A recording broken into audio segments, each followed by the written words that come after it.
Le pot, il va être fatigué. Mais il faudrait que tu lui montres au Goranda. Et puis sur ces airs-là, en fait, c'est d'autres airs de Brinangam, ça va pas en fait ces airs. Parce que comme c'est des ragas, ça plombe quoi. C'est pas fait. En fait, c'est des airs complètement différents.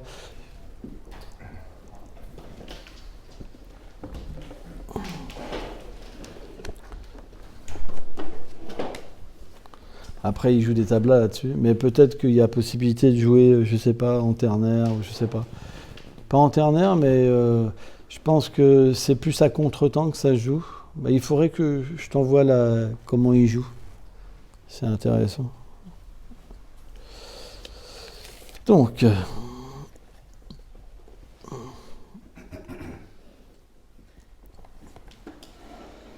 ok, donc on est au 34. Il fait vraiment chaud. Ok, bienvenue à tous. On est très heureux de vous voir, vous êtes très nombreux. I am very happy. Donc, premier chant, 11, verset 34. Om Namo Bhagavate Vasudevaya. Om Namo Bhagavate Vasudevaya. Om Namo Bhagavate Vasudevaya.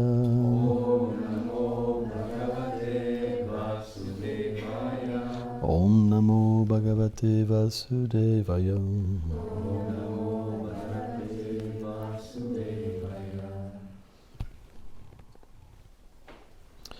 Yadyapyasyo pasvam gato laogatas.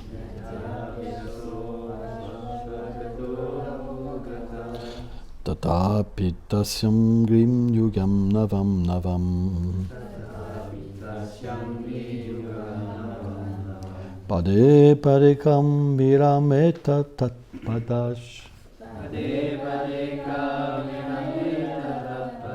Shrapi yachim nam jahati karichit.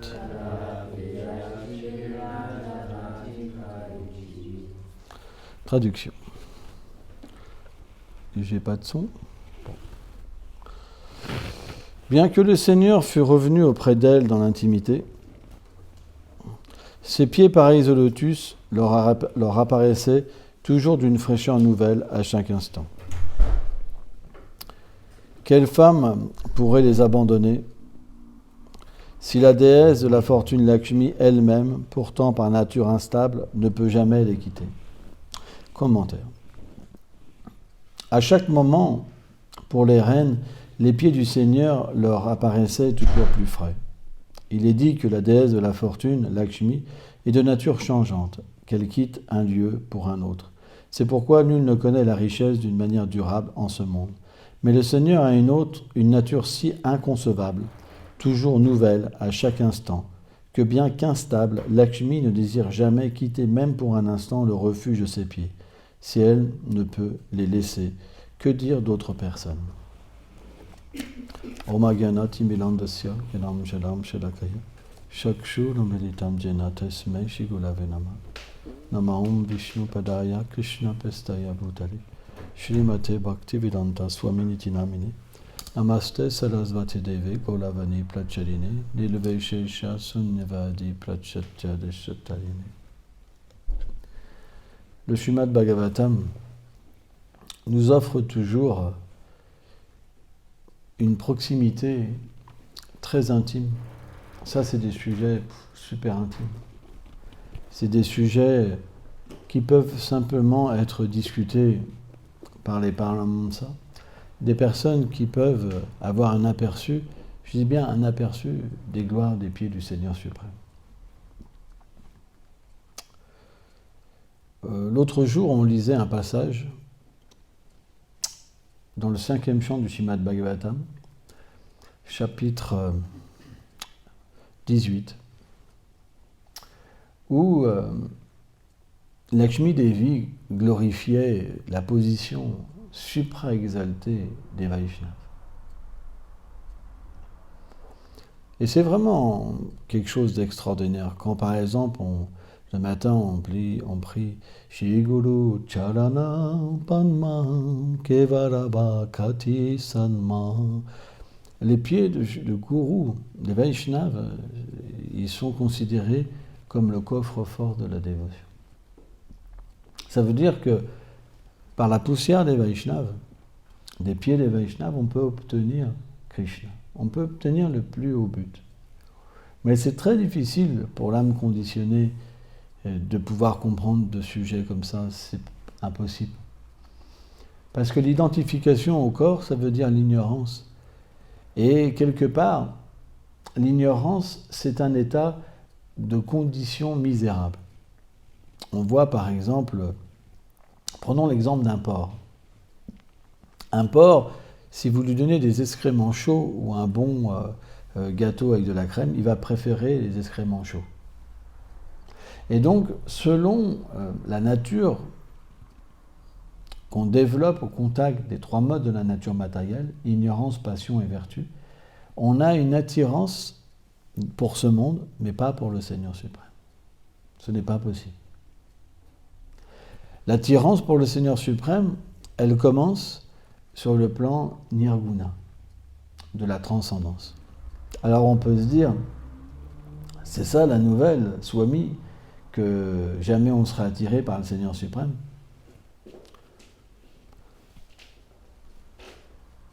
Les Acharyas expliquent que les anarthas, les choses indésirables, qui nous empêchent de voir le Seigneur suprême, c'est comme des nuages. Et le soleil, et Krishna est comme le soleil. Surya Samaya Ayana Andakara. Krishna est comme le soleil. Et ces nuages, ils empêchent de voir le soleil. Mais Krishna est tout puissant. Tout existe par lui et pour lui. Maya Dakshina Prakriti. La nature matérielle, elle est contrôlée par lui. Donc il peut, par une miséricorde spéciale, écarter momentanément les nuages pour qu'ils se referment. C'est ce qu'on appelle la kripa, la miséricorde du Seigneur. Bien qu'on ne soit pas qualifié, on peut avoir un aperçu de ses gloires. Et c'est à partir de là qu'on désire être avec Krishna, pas avant. Donc, comment que ça se passe ? Naturellement, qu'est-ce que c'est ? C'est pas que forcément un dévot, il va voir Krishna dans toute sa splendeur. Mais il va pouvoir être attiré un moment par ses gloires. Il va pouvoir, quand il chante, avoir un goût. Il va pouvoir, quand il danse, goûter l'extase, ou l'association des dévots, etc. Il y a plein de façons que ces nuages s'écartent. Ce n'est pas simplement le darshan de Krishna. Ça, c'est très rare, voir vraiment Krishna tel qu'il est. Mais Krishna s'est expliqué, Krishna, voilà, tout ça, Krishna. C'est expliqué dans ce verset du Srimad Bhagavatam que Krishna vient dans cet âge avec ses armes. Et dans le Chaitanya Mangal, c'est expliqué que le Seigneur ne vient pas pour tuer des démons dans cet âge. Parce que tout le monde a cette nature démoniaque. Tout le monde a un esprit pécheur, dévié. Tout le monde s'adonne à des actes impies. Ment, triche, vole. Fait croire aux êtres qui sont pleins de qualités alors qu'ils sont pleins de défauts. Et automatiquement, si le Seigneur, dans cet âge, apparaissait pas avec une miséricorde spéciale, il devrait tuer tout le monde. Parce que personne n'a une bonne nature. C'est pour ça, quand il vient avec une miséricorde particulière.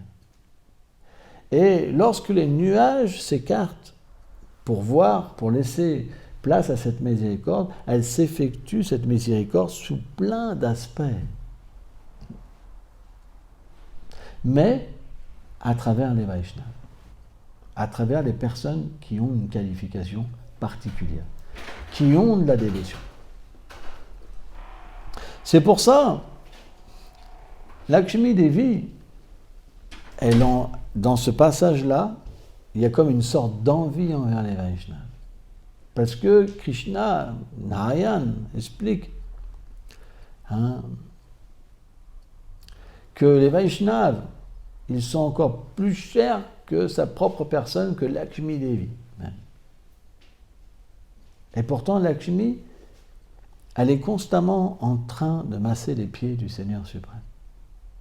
Plus que ça, elle dit, bien que tu m'as donné une place sur ta poitrine en tant que cette marque du Srivatsa, en fait, je pense que c'est une tricherie de ta part. C'est parce que tu as peur que je sois mal. Mais en vérité, tu accordes plus de miséricorde à tes purs dévots. Et c'est étrange, parce que Lakshmi Devi, c'est l'énergie interne du Seigneur suprême. Et ce verset, Vishwanath Chaitanya Thakur, il explique que Lakshmi Devi est instable. Srila Prabhupada donne cet exemple. Les matérialistes, ils adorent Lakshmi Devi, mais pas forcément Narayana. Ils adorent Lakshmi toute seule. Mais Lakshmi, elle n'est jamais toute seule. Elle est toujours en compagnie de son époux. Et comme elle est instable, vous avez beau adorer Lakshmi Devi, elle peut vous donner certaines richesses, mais jamais une fortune stable. Car si vous n'utilisez pas cette fortune pour son époux, elle s'en va, elle n'est pas satisfaite. Et Vishwanath Chaitanya Thakur, il explique quand même un point. Quand un matérialiste adore Lakshmi Devi, il adore en vérité Durga Devi. Une manifestation partielle de Lakshmi Devi. C'est elle qui donne la fortune matérielle au matérialiste. Mais quand le dévot veut des moyens matériels pour satisfaire Krishna, alors Lakshmi se manifeste et Lakshmi est très satisfaite et elle reste stable, toujours dans la demeure des Vaishnavas. C'est pourquoi dans la demeure des Vaishnavas, il n'y a jamais de pénurie. Il y a toujours l'opulence. Regardez par exemple. Regardons par exemple.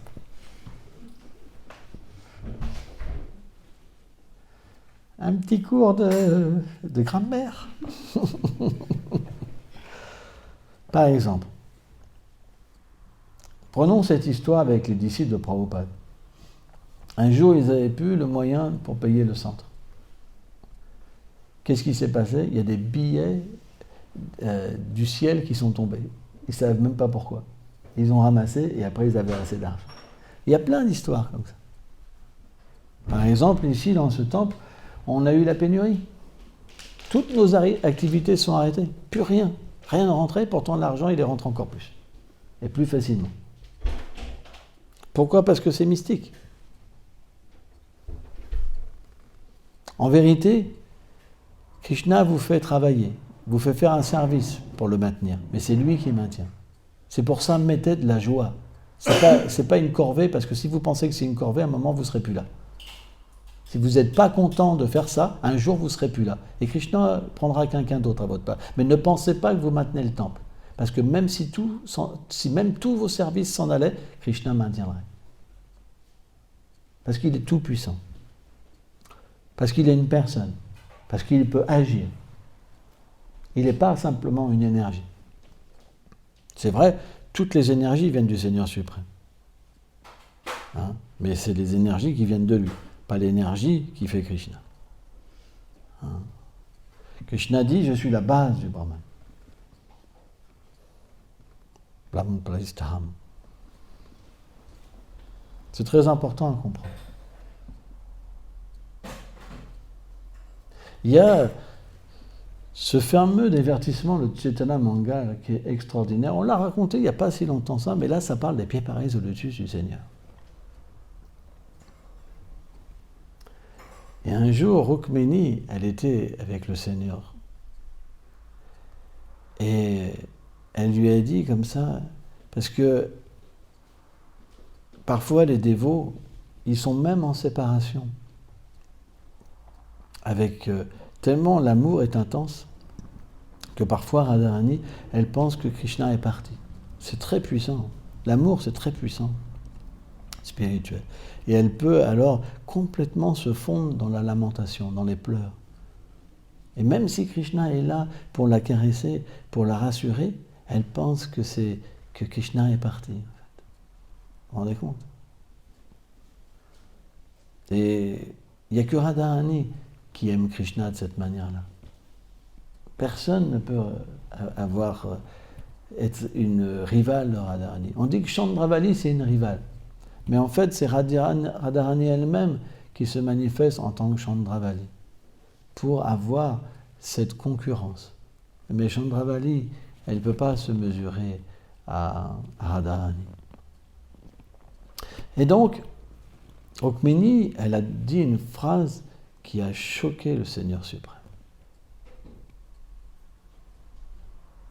Elle lui a dit, Seigneur, tu ne peux pas comprendre la nature de la douceur de tes pieds pareils au lotus, ce qu'un dévot peut ressentir pour tes pieds pareils au lotus. C'est impossible. Et on sait que Krishna, il est l'origine de tout. Hamsava, Baba, il est l'origine de tout. Il peut tout connaître. Mais il est celui qui reçoit l'adoration. Il est le suprême bénéficiaire, le suprême jouisseur. Mais il n'est pas celui-là qui offre l'adoration. Et Rukmini, elle dit, si tu veux comprendre la nature de tes pieds pareils au lotus, il faut que tu comprennes et que tu prennes la position, le sentiment de Srimati Radharani.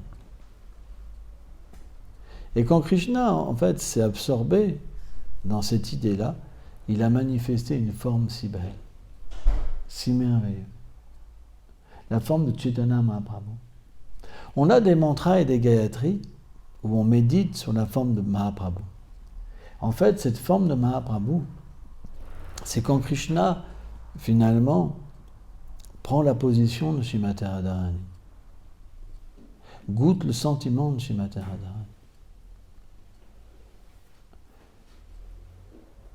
C'est pourquoi Vishvambar, le nom de Vishvambar, celui qui maintient tout, finalement, c'est le sentiment, c'est quand, finalement, la miséricorde s'empare de Krishna dans ce teint doré et qu'il maintient toutes les choses. C'est pourquoi on devrait avoir une méditation spéciale pour Mahaprabhu. Parce que Mahaprabhu, il peut nous donner de goûter parfaitement les pieds pareils au lotus, ses pieds pareils au lotus, dans sa position de Krishna. Il vient pour donner ce goût, pour permettre aux dévots de goûter. Et en fait, pourquoi les dévots ne goûtent pas? C'est parce que leur attitude n'est pas bonne. C'est pour ça que Chaitanya Mahaprabhu, il a énoncé un verset, on connaît Trinadapi Sunishena, Talolapi Saishnu, Amadena Mena Keltana Sadhari. Il a énoncé ce verset qui est très important. Sans la bonne attitude, il n'y a pas de goût. C'est pourquoi la plupart des dévots ne goûtent pas. C'est simplement une attitude.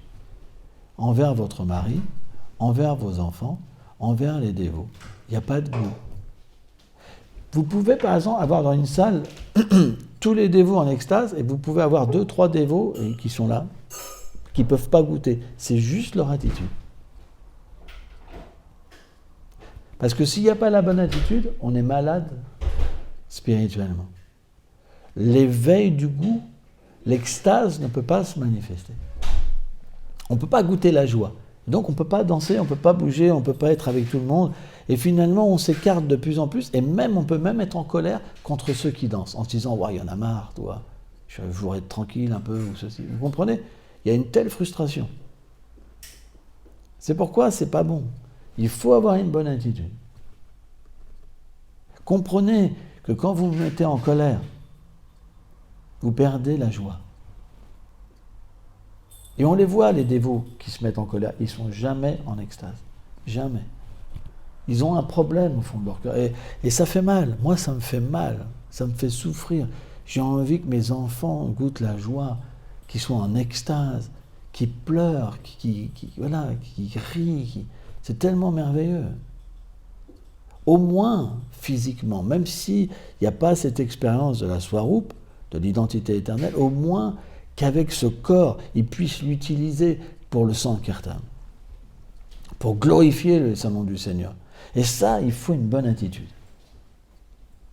À chaque fois que vous vous mettez en colère, vous perdez cette bonne attitude, vous perdez le goût, ça amène la frustration et la colère prend le dessus. Et vous êtes tout le temps en colère, tout le temps en colère, tout le temps en colère, et c'est fini. C'est fini. Après, vous êtes dans un endroit que vous ne pouvez pas comprendre. Vous pouvez faire l'arti. Tous les jours, il n'y a pas de goût, il n'y a pas de réalisation. Parce que Krishna, vous ne pouvez pas le voir à cause de votre cœur. Quand on offre une lampe à ghee, qu'est-ce que ça symbolise? Ça symbolise que notre cœur, il devrait fondre comme du ghee. Brave. Il devrait avoir des sentiments qu'on devrait offrir. Mais quelqu'un qui n'a pas une bonne attitude, il offre simplement qu'une lampe à ghee. Il ne peut pas offrir son cœur. Parce que la bonne attitude n'est pas en lui. Et c'est la bonne attitude qui fait fondre le cœur. Parce qu'elle attire le Seigneur. Et le Seigneur, c'est comme le soleil, c'est comme le feu. Et le cœur, ça devient comme le beurre. Et quand le beurre se rapproche du feu, qu'est-ce qui se passe? Il fond, le cœur fond. Et le Seigneur est attiré par un cœur doux, aimant. C'est très important. C'est pour ça, analysez quand vous êtes en colère. Déjà, vous êtes malheureux. Vous donnez le malheur aux autres. Vous recouvrez le dame, la sainte demeure d'une couche matérielle. Vous empêchez les êtres d'être attirés, parce que votre comportement, votre visage, etc., fait que ce n'est pas attirant. C'est pourquoi on n'est pas simplement seul avec nous-mêmes. On est responsable de beaucoup de choses. On doit progresser, on doit travailler sur nous-mêmes. On est là pour ça. On ne vit pas chez nous, on vit chez Krishna. Et notre service, c'est d'être aimant et doux. On n'a pas le choix, il faut évoluer. Même si on a une nature dure, on doit travailler sur nous-mêmes. Vous savez ce que sont les gens durs? Si par exemple, on va les voir, on leur dit, t'as une nature dure, bon, bah, si c'est comme ça, je m'en vais. Ils ne veulent jamais travailler sur eux-mêmes. Jamais. Jamais. Qu'est-ce qu'on va faire? Qu'est-ce qu'ils vont devenir? S'ils partent d'ici, qu'est-ce qu'ils vont devenir? Ils vont simplement, après, être en colère contre les dévots. Vie après vie. La solution, c'est pas de dire, bon, je m'en vais. Non, la solution, je vais changer. Je vais travailler sur moi-même. Je vais écouter mon maître spirituel. C'est pourquoi on a tous une dureté de cœur. Pensez pas qu'on vise des personnes. On a tous une dureté de cœur. Quand vous pensez qu'une personne, elle est dure, vous êtes dur vous-même. Quand vous pensez qu'une personne est dure, c'est que vous êtes dur vous-même. Donc, vous pouvez comprendre que vous avez déjà cette dureté de cœur. Certains la manifestent. Ils ont le courage de la manifester. D'autres les planquent.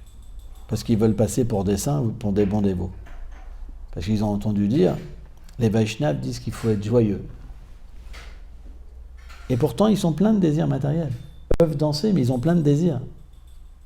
Donc il y a plein de façons d'avoir des duretés de cœur. Mais si cette dureté persiste, à un moment, ça devient trop dur. Parce que on va se heurter avec tout le monde.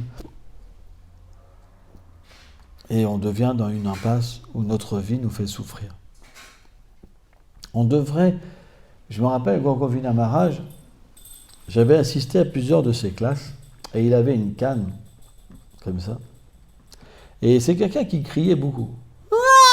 Vraiment, et c'est quelqu'un qui faisait vraiment peur, quoi. Ah ouais, tout le monde était là, il va me tomber dessus, ça va être moi. Et puis il regardait comme ça tout le monde, toi, et puis d'un seul coup, il se mettait à châtier une personne. Il disait, oh, toi, est-ce que tu te noies dans l'océan de Prem de l'amour de Dieu? Non, tu te noies pas, toi. Pourtant, Chaitanya Mahaprabhu, il est venu pour noyer tout le monde, mais toi, tu te noies pas, toi. Ben, on a besoin de ça un petit peu. Et puis il se mettait sur quelqu'un, c'était pas, ça pouvait être un quart d'heure, 20 minutes, hein, devant tout le monde. Hein. Bien, c'était la douche. Hein. Après, tu l'as ramené moins. Mais même si ça pouvait être désagréable, en fait c'était très agréable parce que on se retrouvait dans cette situation Ou par exemple, s'il y avait un gros faux ego en nous, on se disait, bon, quand même, c'est pas de facile. Hein, il reste encore 2 jours, Maharaj. Hein. Je me rappelle, hein, quand il était venu au temple de Paris, ça tremblait, quoi. Tu vois, avant même qu'il vienne, il y en avait qui avaient des problèmes, tu vois. Je me rappelle. Hein. Mais finalement, ceux qui sont sincères, ils apprécient de se faire reprendre. Quand on se fait reprendre par les Vaishnavas, on a des couches d'ego qui partent. Vraiment, c'est très puissant. Ouais, c'est vraiment extrêmement puissant. Les Vaishnavas, des fois, ils sont heavy, mais quand c'est heavy, c'est vraiment heavy. Hein. Alors, c'est pas heavy d'une façon comme des gangsters. C'est des gentlemen. Mais ils vous reprennent d'une manière, c'est particulier. C'est vraiment particulier. C'est vrai. Hein. Quand ils n'acceptent pas quelque chose, ils n'acceptent pas quelque chose et ils plient pas. Donc, c'est pas évident. On pourrait penser que les saints, ils vont plier sur toutes les choses, mais pas forcément. Pas forcément.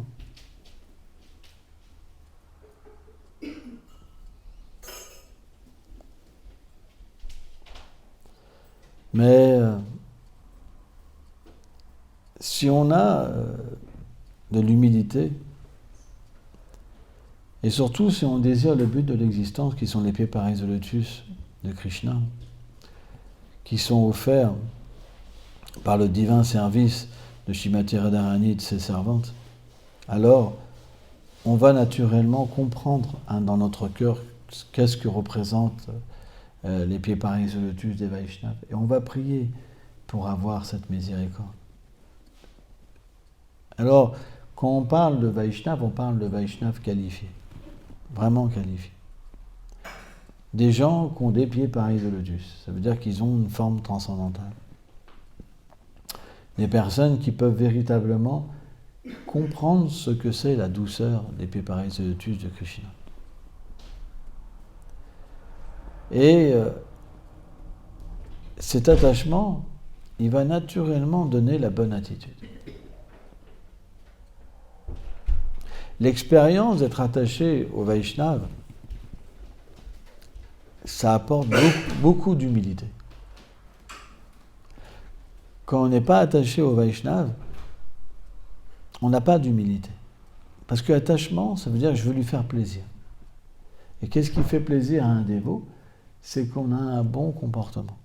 C'est pour ça que même si on est un gros comme ça, vraiment un tapadingue, toi, avec une grosse masse en bois avec des clous, vraiment c'est comme ça.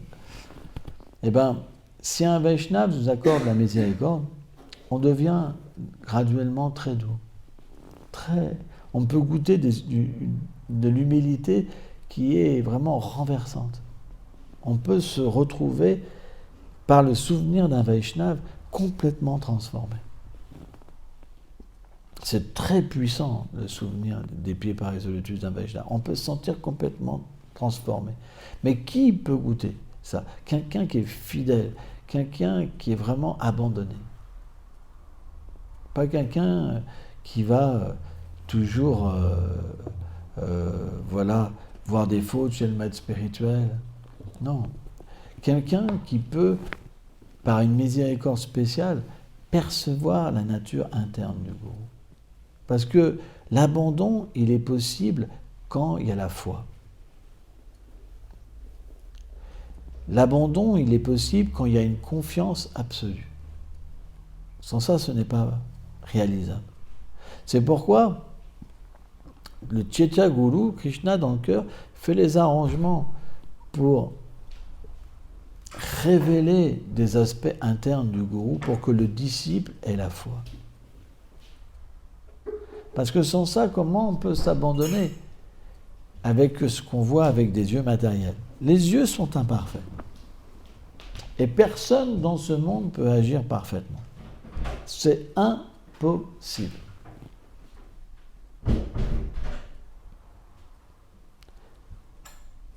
Tout le monde peut trouver une faute.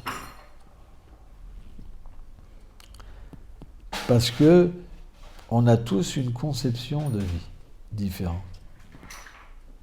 Par contre, lorsque Chetaguru, Krishna dans le cœur, hisse un disciple à voir la beauté des Pipares lotus du gourou, il se retrouve sur un plan où tout est pur, où tout est parfait.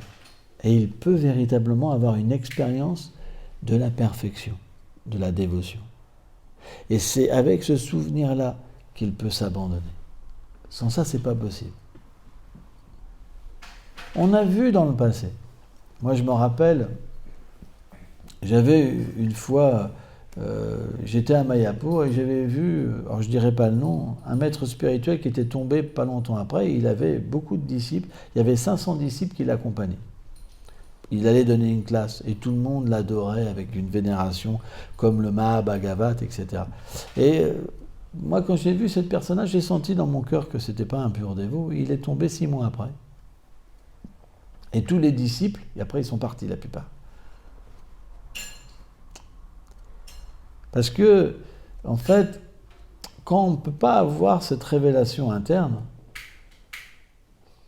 naturellement, c'est que, alors, il y a une qualification que le disciple doit avoir, bien sûr. C'est pas parce qu'il n'y a pas une révélation interne que le gourou n'est pas qualifié.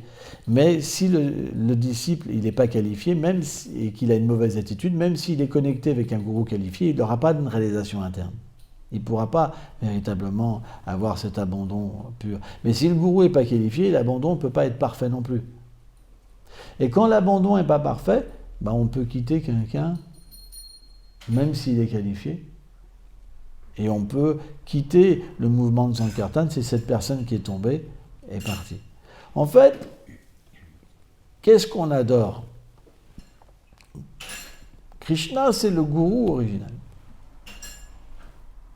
Le Mangalarti, par exemple, on adore notre gourou Parampara, mais on adore aussi Krishna, c'est le gourou original. Krishna, il ne tombe pas, lui. Il ne tombe jamais, Krishna. Le gourou, Haridas Thakur dit qu'un gourou, dans Yanam Chintamani, il peut avoir des problèmes. Il le dit. Hein. On ne doit jamais oublier que le gourou, il peut aussi être purifié et remis dans le droit chemin par Krishna. C'est pour ça que Krishna, il dit, même s'il fait les pires des choses, un Vaishnava, il ne doit jamais être critiqué.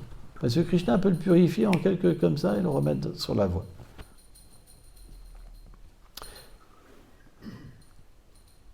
Le principe du gourou, c'est que Krishna, il utilise une personne pour vous engager dans le service de dévotion. Parce que par vous-même, vous ne pouvez pas vous engager. On est engagé à travers une filiation spirituelle. Les ordres, ils doivent descendre d'en bas. Krishna, il accepte en fait le service à travers le maître spirituel. C'est pour ça qu'on a besoin du gourou. Parce que par nous-mêmes, on ne peut pas, on n'est pas situé sur le plan de la bhakti. On peut faire du karma, de l'action pieuse.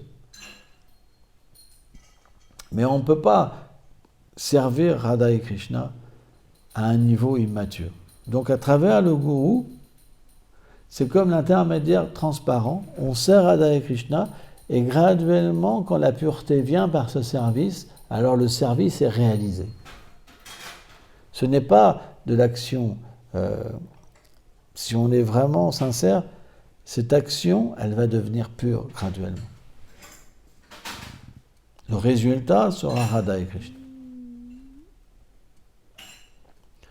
C'est pourquoi, même si un gourou n'est pas qualifié et qu'il part, on ne doit jamais perdre notre foi. C'est pas grave, on reprend un maître spirituel.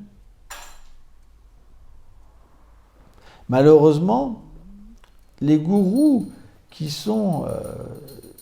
entre guillemets, un peu charlatans, et qui se font passer pour des purs dévots alors qu'ils ne sont pas des purs dévots, ils amènent leurs disciples comme une prison envers eux-mêmes. Jamais ils leur parlent de ça. Il a dit, reste avec moi, sois mon esclave, je suis pur, etc. Et donc, qu'est-ce qui se passe? Il se passe que le disciple, si le gourou y tombe, il s'en va.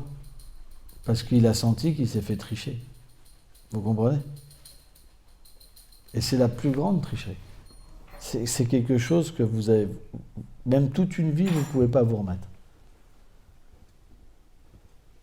C'est pour ça que tous ces gourous-là qui ont fait croire qu'ils étaient des purs dévots, alors qu'ils n'étaient pas qualifiés, quand ils ont rencontré des problèmes. Pourquoi? Parce que lorsqu'on dit qu'on est pur et qu'on est qualifié, souvent c'est parce qu'on perd le refuge du gourou, de notre propre maître spirituel. Parce que tant qu'on est un serviteur, on pense je suis déchu, j'ai rien. Vous comprenez? Quand on se met au même niveau que le gourou, notamment Prabhupada pour cette personne que je parle, et bien à ce moment-là, on perd le refuge et graduellement on s'enorgueillit et à un moment, les désirs matériels reviennent. Poum, on tombe. Et qu'est-ce que font ces disciples-là qui suivent ce gourou-là? Naturellement, quand le gourou s'en va, ils s'en vont. Mais jamais un maître spirituel explique ça. Qu'est-ce qu'il dit le gourou? Il dit, moi je suis un être déchu. Mon gourou est qualifié, moi je ne suis pas qualifié. Mais mon gourou, il est parti. Donc, il m'a demandé de faire ça. Donc, je le fais, en son nom. Mais moi, je ne peux pas prendre sa place. Prabhupada disait quoi de Bhaktisiddhanta? Il disait, le grand-père, il est plus miséricordieux que le père. Indirectement, il disait, Bhaktisiddhanta va vous donner la miséricorde. Jamais il s'est mis au même niveau que Bhaktisiddhanta. Jamais. Parce que lui, c'est un réel gourou. Et bien sûr, il pouvait, parce que Bhaktisiddhanta, c'est un Nityasiddha. Prabhupada aussi, c'est un Nityasiddha. C'est des jeux. Après, c'est possible qu'un disciple se rend compte aussi que le maître spirituel, il n'est pas qualifié, il va chercher un autre gourou parce qu'il a besoin de quelqu'un plus qualifié, par exemple. Tout est possible. Mais un disciple intelligent, jamais il quitte Krishna. Parce qu'il a l'expérience de Krishna. Il a l'expérience du gourou. Alors le gourou, c'est large. Parce que dans le monde transcendantal, vous avez aussi vos leaders, vous avez vos amis, vous avez plein de gourous dans le monde transcendantal. C'est possible que vous ayez même plus de connexions là-haut qu'en bas. Ça dépend des vies passées, tout est possible. Les sots, ils ne comprennent pas ça. Ils ne comprennent pas qu'un dévot qui a déjà été qualifié des vies passées, il a déjà une connexion là-haut. Et que le gourou qui l'initie, il a déjà le pur nom, en fait. Il n'aurait même pas besoin de gourou, en fait, parce que déjà dans les vies passées, il était qualifié. Mais il accepte un gourou parce que c'est la nature du Seigneur de faire le jeu avec ses dévots. Mais un Vaishnava, jamais il tombe. Même s'il voit son propre maître spirituel avoir des problèmes, jamais. Sa foi, elle est fixe, parce qu'il a l'expérience. Pourquoi? Parce qu'il a la bonne attitude. S'il y a la bonne attitude, il y a l'expérience. Quand il y a l'expérience, baba. Quand tu as vu quelque chose, tu ne peux pas dire que tu ne l'as pas vu. Quand tu as goûté quelque chose, tu ne peux pas dire que tu ne l'as pas goûté. Quand tu as entendu quelque chose, tu ne peux pas dire que tu ne l'as pas entendu. Hé! Oh! Le doute, c'est quoi? C'est quoi le doute? Quand tu n'as pas vu, quand tu n'as pas entendu, quand tu n'as pas touché, quand tu n'as pas goûté, tu ne sais pas si c'est vrai. Donc tu peux t'en aller. C'est juste question de temps. Oui ou pas? Tu penses que tu ne peux pas t'en aller? Ben, si tu penses ça, tu peux être humble. Prabhupada disait, on doit avoir peur de Maya. Maya est puissante. Elle peut vous amener exactement ce qui peut vous faire tomber. Pour un homme, la femme la plus parfaite, oh, elle a un parfum, des yeux, des machins, des trucs, des bidules, pas c'est fini. Pensez pas que vous ne pouvez pas tomber. Ça prend 2 secondes. 2 secondes pour s'en aller du temple. On voit même, il y a des dévots, ils font du service dans le temple, dès qu'il y a une Mataji qui passe, c'est le contrôle, mais elle est dans le mental. Et il faut prier, pourvu qu'elle parte. Puis une deuxième, une troisième, c'est difficile. Et à un moment, tu te dis, je ne peux plus. Donc si on n'est pas abandonné, ça ne marche pas, on ne peut pas. Prabhupada dit, celui qui prend refuge en Krishna et qui a foi en Krishna, Krishna peut le protéger. C'est pas possible. Impossible. Il y aura toujours une créature pour vous ensorceler. Il y aura toujours quelqu'un plus beau que vous. Il n'y a pas de chasteté dans l'âge de Kali. Il n'y a pas. Vous ne pouvez pas faire confiance à personne. Il suffit d'un regard et c'est fini. Votre vie maritale, elle ne vaut plus rien. Juste un regard, la Mataji, elle est ensorcelée par quelqu'un, elle vous parle comme si tout allait bien. Même d'habitude, elle se fâche plus, elle est super sympa, tu m'étonnes. Elle a été déjà kidnappée par quelqu'un d'autre. C'est des symptômes. C'est pas si simple. Maya est puissante. Elle est très puissante. C'est pourquoi Prabhupada dit Krishna peut nous protéger. Le gourou peut nous protéger. Parce que Krishna, c'est le gourou originel. C'est pour ça qu'on ne remplace pas Krishna. On est juste un petit instrument, c'est un service d'être maître spirituel.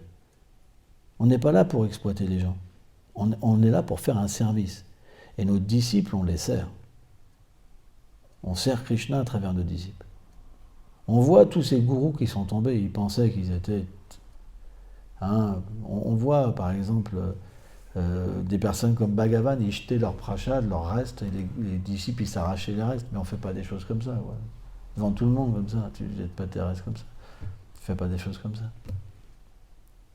On voit par ce genre d'agissement que la personne est déjà tombée. C'est comme ça. Mais c'est pas évident.